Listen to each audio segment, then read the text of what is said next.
What's up, everybody? Welcome back to the Unknown Codings channel. Doing another race car chassis today. This one's a little bit different. I don't know what this is. I know it's like a circle track and maybe dirt track racer. This seems like information I should probably try to figure out ahead of time. Came to us partially blasted, but we had to, of course, have it blasted. You know, if I'm on the forklift, things are about to get wild. But we did finally get this thing mounted up on a rack, getting ready to spray. This one's going to be a tough one, admittedly. You'll see in this video me on my back a lot, spraying underneath this thing. That's what led to me getting a full face mask, but we will get to that later. Doing this in a neon green color with Adams gold over the top. First, of course, we're going to be throwing down the neon green using the Optiflex Pro here. And of course, you will see, even in, I don't know, what is this, 2 times the speed or 4 times the speed something, you can see the patented wrist flick that some of you hate and some of you love for some reason. I'm not sure why you do either, and that's fine. Hate it or love it. I do it on a lot of this stuff to make sure that the coverage is even. Actually, it does seem to help.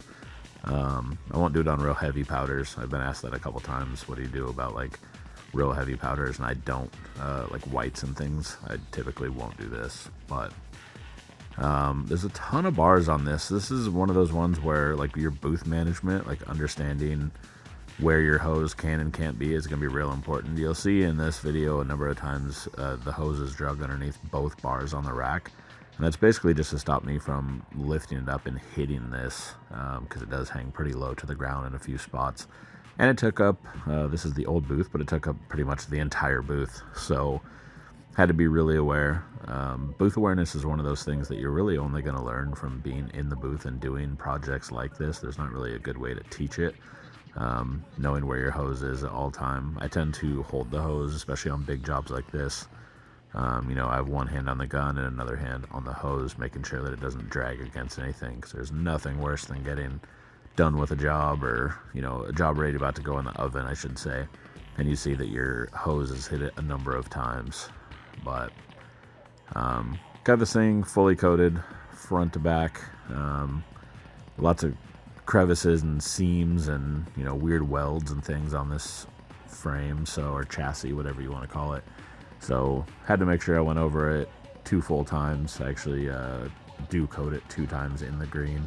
Pretty sure I only show it once, because how interesting can it be to see it twice, honestly. So we're gonna roll this thing out. Now, one of the things that was interesting about this is it does fit in this oven. We're no longer using this oven, as you can see in some of the newer videos, using a much larger gas oven. This did fit into the oven. It had 2 inches of clearance on each side, and I think there was 3 inches of clearance, if I remember correctly, front to back. I think it was actually sketchier just pushing it in, just because if it started to get off, you know, go left or right, it was like an actual problem. There were some panels and some other smaller pieces that went with this job.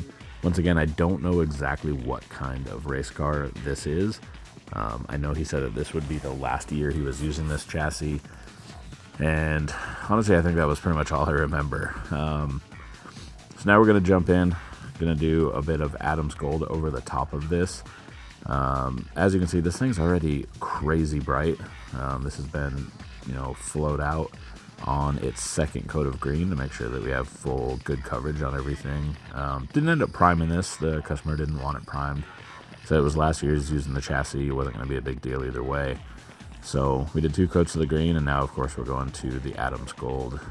I did notice some strange things happening with the lighting on some of the, this is like the static shot, so you don't see it in this, but something was going on with the lighting where it was affecting my camera. I'm told that it's like what I had the frame rate set for recording. So if you see any weird like flickering, I apologize.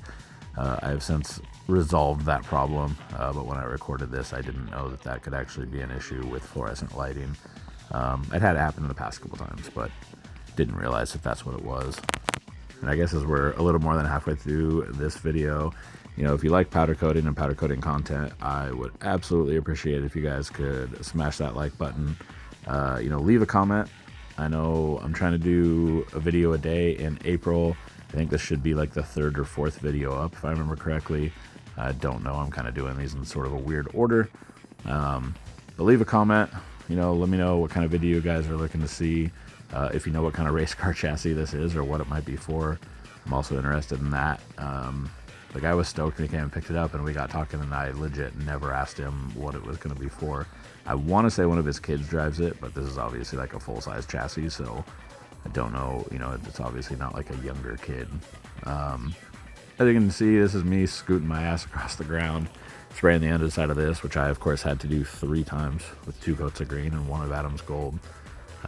Wearing a half face mask, it ended up with my eyes having powder in them for the next like 2 days. Seemed like every time that I would, you know, blink for any period of time, or like close my eyes for any period of time, or go to sleep or whatever, I'd wake up and I had green or, you know, Adam's gold powder in my eyes.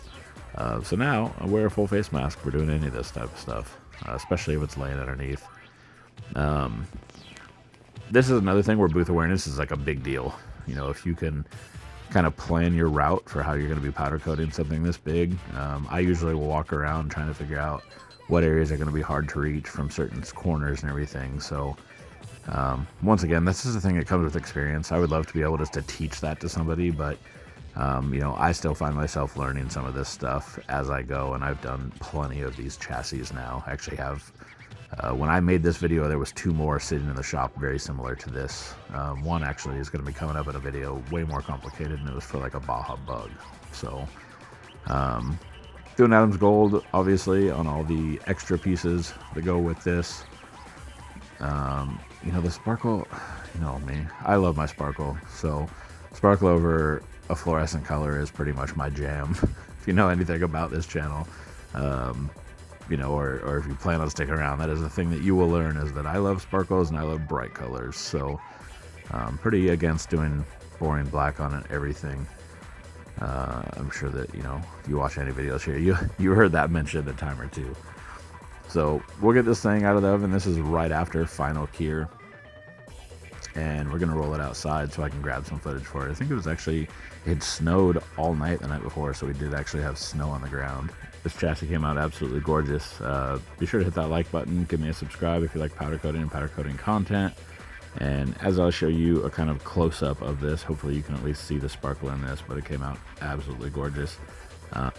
If you're a powder coater or enjoy powder coating content, be sure to check out the UKC Army Facebook group.